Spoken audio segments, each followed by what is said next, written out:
It is good to be back. It is good to be back, and I'm glad. And due to popular demand, I decided to bring the First Lady down here. So,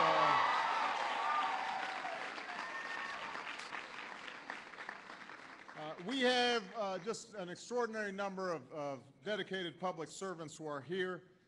If you will be patient with me, I want to make sure that all of them are acknowledged. First of all, you've got the governor of the great state of Louisiana, Bobby Jindal, is here. We have the outstanding mayor of New Orleans, Mitch Landrieu.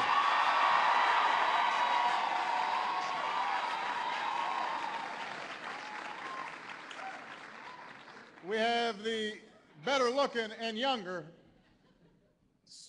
senator from Louisiana, Mary Landrieu.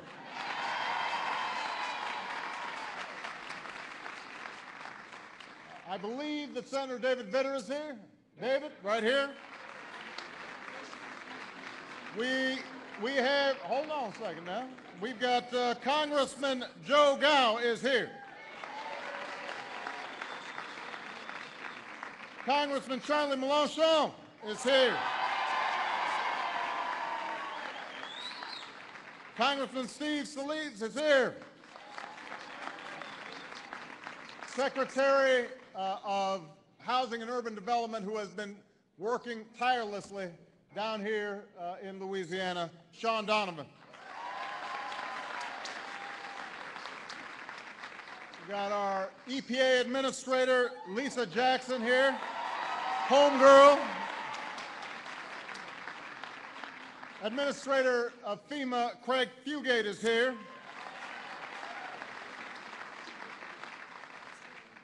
The person who's heading up our community service efforts all across the country, Patrick Corvington, is here.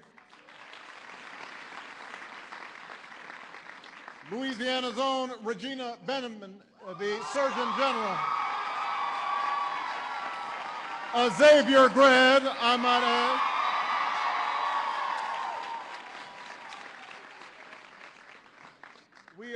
We are very proud to have all of these terrific public servants here. It is wonderful to be back in New Orleans. And it is a great honor. It is a great honor. You can see me now? Okay. It is a great honor to be back at Xavier University. And it's just inspiring to spend time with people who've demonstrated what it means to persevere in the face of tragedy, to rebuild in the face of ruin. I'm grateful to Jade for her introduction and congratulate you on being crowned Miss Xavier.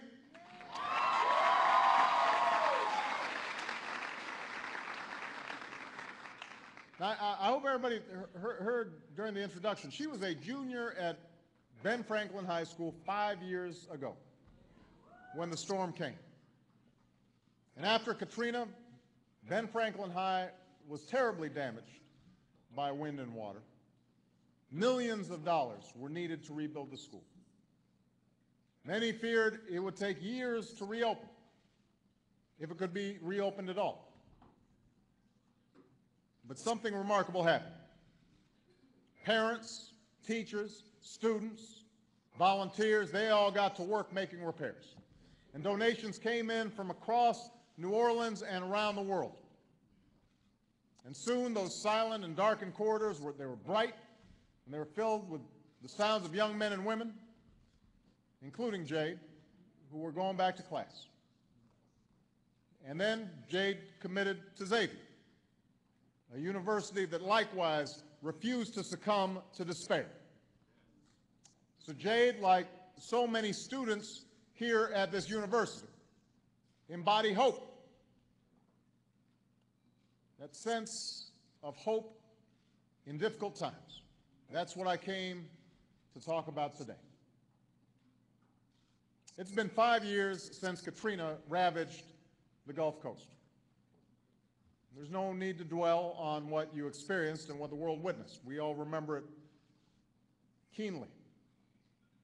Water pouring through broken levees, mothers holding their children above the waterline, people stranded on rooftops begging for help, and bodies lying in the streets of a great American city.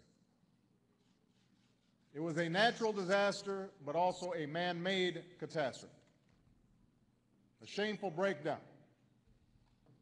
in government that left countless men and women and children abandoned and alone.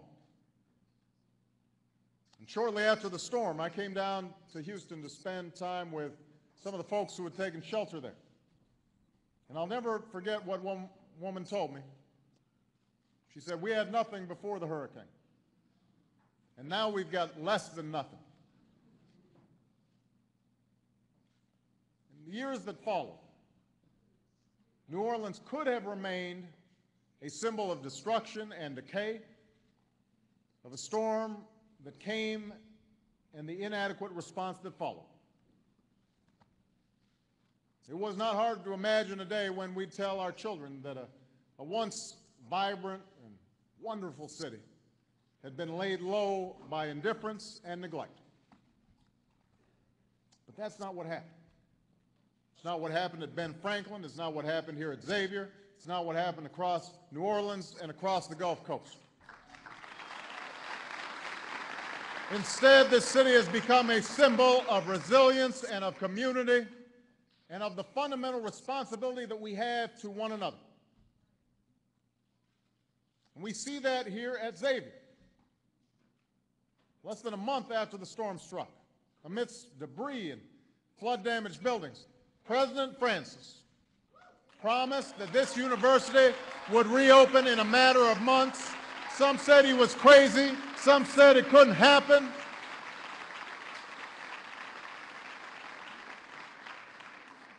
But they didn't count on what happens when one force of nature meets another.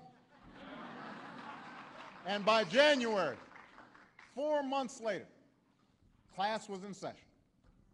Less than a year after the storm, I had the privilege of delivering a commencement address to the largest graduating class in Xavier's history. That is a symbol of what New Orleans is all about. We see New Orleans in the efforts of Jocelyn Hines, who's here today. Katrina left her house 14 feet underwater. But after volunteers helped her rebuild, she joined AmeriCorps to serve the community herself, part of a wave of AmeriCorps members who've been critical to the rebirth of this city and the rebuilding of this region. So today she manages a local center for mental health and wellness. We see the symbol that this city has become in the St. Bernard Project, whose founder, Liz McCartney, is with us. This endeavor has drawn volunteers from across the country to rebuild hundreds of homes throughout St. Bernard Parish and the lower Ninth Ward. I've seen the sense of purpose people felt after the storm when I visited Musicians Village in the Ninth Ward back in 2006. Volunteers were not only constructing houses, they were coming together to preserve the culture of music and art. It's part of the soul of this city and the soul of this country. And today, more than 70 homes are complete and construction's underway on the Ellis Marsalis Center for Music. We see the dedication to the community in the efforts of Xavier grad Dr. Regina Benjamin, who mortgaged her home, maxed out her credit cards so she could reopen her Bayou Laboratory Clinic to care for victims of the storm. And who is now our nation's Surgeon General.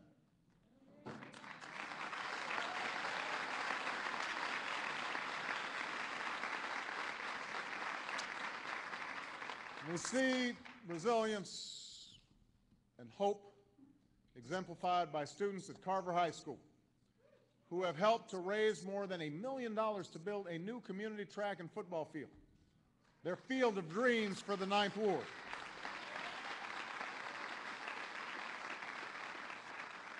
So because of all of you, all the advocates, all the organizers who are here today, folks standing behind me who've worked so hard, who never gave up hope, you are all leading the way toward a better future for this city with innovative approaches to fight poverty and improve health care, reduce crime, and create opportunities for young people.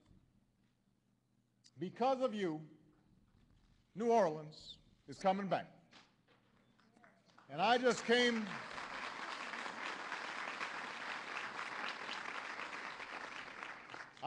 from Parkway Bakery and Tavern. And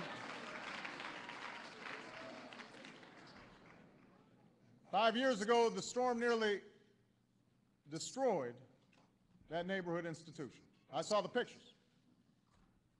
Now they're open, business is booming, and that's some good eats. I had the shrimp po' boy and some of the gumbo, but I skipped the bread pudding because I thought I might fall asleep while I was speaking. But I've got it saved for later.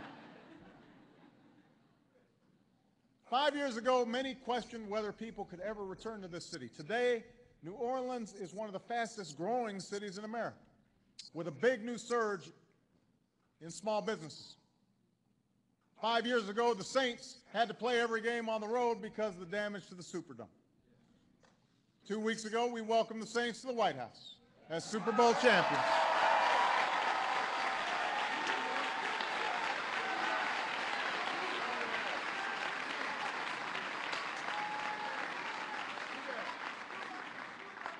There was also food associated with that. We marked the occasion with a 30-foot po' boy made with shrimps and oysters from the Gulf. And you'll be pleased to know there were no leftovers. Now, I don't have to tell you that there's still too many vacant and overgrown lots. There's still too many students attending classes in trailers. There's still too many people unable to find work. And there's still too many New Orleans folks who haven't been able to come home. So while an incredible amount of progress has been made, on this 5th anniversary, I wanted to come here and tell the people of this city directly.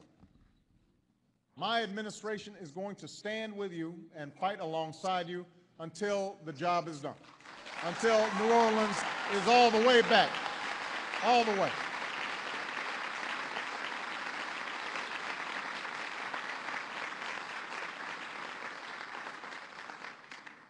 When I took office, I directed my cabinet to redouble our efforts, to put an end to the turf wars between agencies, to cut the red tape and cut the bureaucracy. I wanted to make sure that the federal government was a partner, not an obstacle, to recovery here in the Gulf Coast. And members of my cabinet, including EPA Administrator Lisa Jackson, who grew up in Pontchartrain Park, they've come down here dozens of times. Sean Donovan's come down here dozens of times. It's not just to make appearances. It's not just to get photo ops. They came down here to listen and to learn and make real the changes that were necessary so that government was actually working for you. So, for example, efforts to rebuild schools and hospitals, to repair damaged roads and bridges, to get people back to their homes. They were tied up for years in a tangle of disagreements and Byzantine rules. So when I took office, working with your outstanding delegation, particularly Senator Mary Landrieu, we put in place a new way of resolving disputes We put in place a new way of resolving disputes so that funds set aside for rebuilding efforts actually went toward rebuilding efforts. And as a result, more than 170 projects are getting underway. Work on firehouses and police stations and roads and sewer systems and health clinics and libraries and universities. We're tackling the corruption and inefficiency that has long plagued the New Orleans Housing Authority. We're helping homeowners rebuild and making it easier for renters to find affordable options. And we're helping people to move out of temporary homes. You know, when I took office, more than 3 years after the storm, tens of thousands of families were still stuck in disaster housing, many still living in small trailers that had been provided by FEMA. We were spending huge sums of money on temporary shelters when we knew it would be better for families and less costly for taxpayers to help people get into affordable, stable, and more permanent housing. So we've helped make it possible for people to find those homes, and we've dramatically reduced the number of families in emergency housing.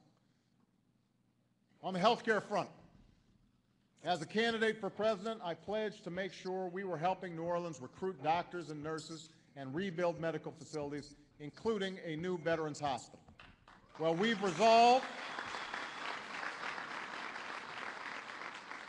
have resolved a long-standing dispute, one that had tied up hundreds of millions of dollars, to fund the replacement for Charity Hospital. And in June, Veteran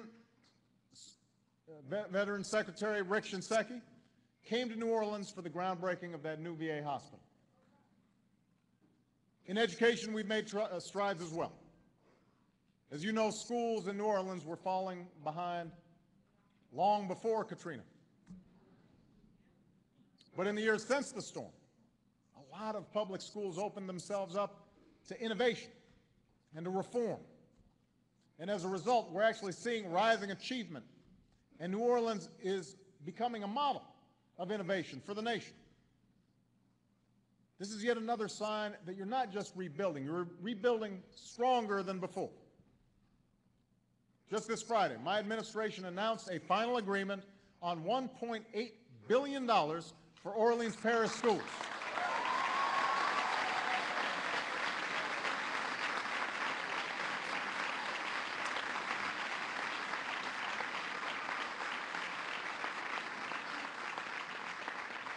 This is money that had been locked up for years. But now it's freed up so folks here can determine best how to restore the school system. And in a city that's known too much violence, that's seen too many young people lost to drugs and criminal activity, we've got a Justice Department that's committed to working with New Orleans to fight the scourge of violent crime and to weed out corruption in the police force and to ensure the criminal justice system works for everyone in this city. And I want everybody to know and to hear me thank Mitch Landrieu, your new mayor, for his commitment to that partnership.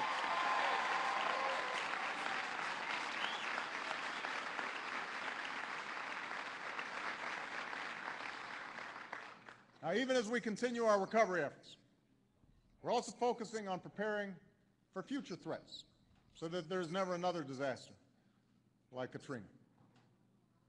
The largest civil works project in American history is underway to build a fortified levee system. And just as I pledged as a candidate, we're going to finish this system by next year so that this city is protected against a 100-year storm. We should not be playing Russian roulette every hurricane season.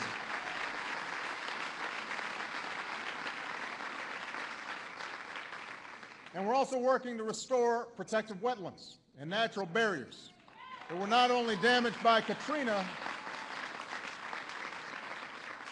but were not just damaged by Katrina, but had been rapidly disappearing for decades. In Washington, we are restoring competence and accountability. I am proud that my FEMA director, Craig Fugate, has 25 years of experience in disaster management in Florida.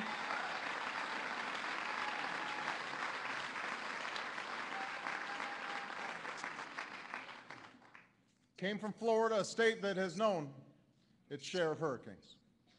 We put together a group led by Secretary Donovan and Secretary Napolitano to look at disaster recovery across the country.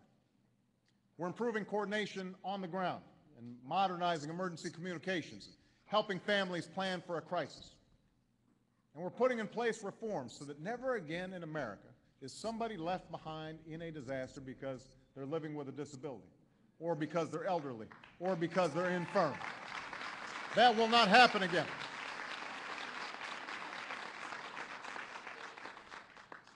Finally, even as you've been buffeted by Katrina and Rita, even as you've been impacted by the broader recession that has devastated communities across the country, in recent months, the Gulf Coast has seen new hardship as a result of the BP Deepwater Horizon oil spill.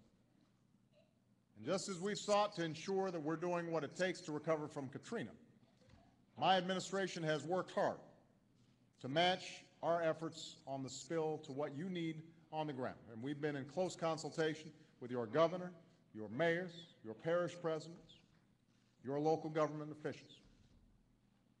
And from the start, I promised you two things. One is that we would see to it that the leak was stopped, and it has been.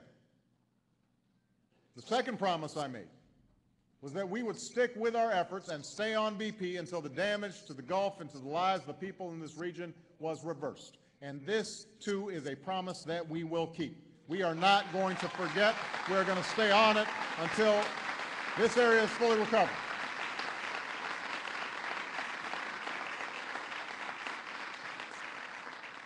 That's why we rapidly launched the largest response to an environmental disaster in American history.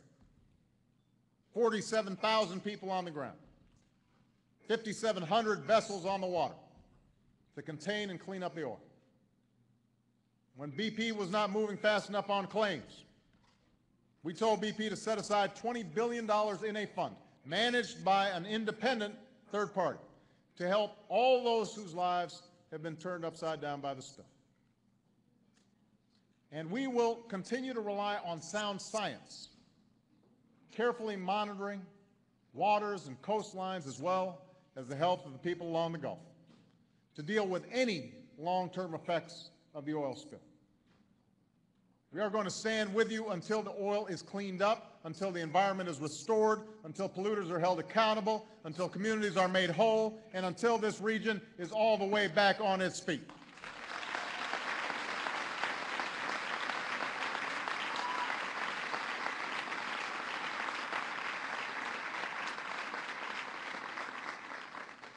That's how we're helping this city and this state and this region to recover from the worst natural disaster in our nation's history. We're cutting through the red tape that has impeded rebuilding efforts for years. We're making government work better and smarter in coordination with one of the most expansive nonprofit efforts in American history. We're helping state and local leaders to address serious problems that had been neglected for decades. Problems that existed before the storm came and have continued after the waters receded, from the levee system to the justice system, from the healthcare system to the education system. And together, we are helping to make New Orleans a place that stands for what we can do in America, not just for what we can't do. Ultimately, that must be the legacy of Katrina. Not one of neglect, but of action. Not one of indifference, but of empathy. Not of abandonment, but of a community working together to meet shared challenges.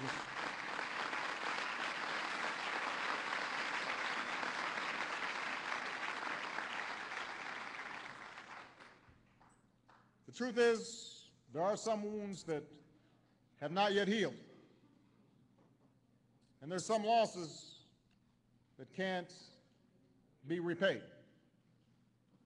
And for many who lived through those harrowing days 5 years ago, there's searing memories that time may not erase. But even amid so much tragedy, we saw stirrings of a brighter day. 5 years ago, we saw men and women risking their own safety to save strangers.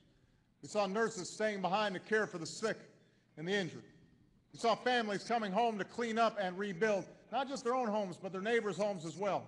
And we saw music and Mardi Gras and the vibrancy, the fun of this town undiminished. We've seen many return to their beloved city with a newfound sense of appreciation and obligation to this community. When I came here 4 years ago, one thing I found striking was all the greenery that had begun to come back. And I was reminded of a passage from the book of Job. There is hope for a tree, if it be cut down, that it will sprout again, and that its tender branch will not cease. The work ahead will not be easy, and there will be setbacks. There will be challenges along the way. But thanks to you, thanks to the great people of this great city, New Orleans is blossoming again. Thank you, everybody. God bless you. And God bless the United States of America.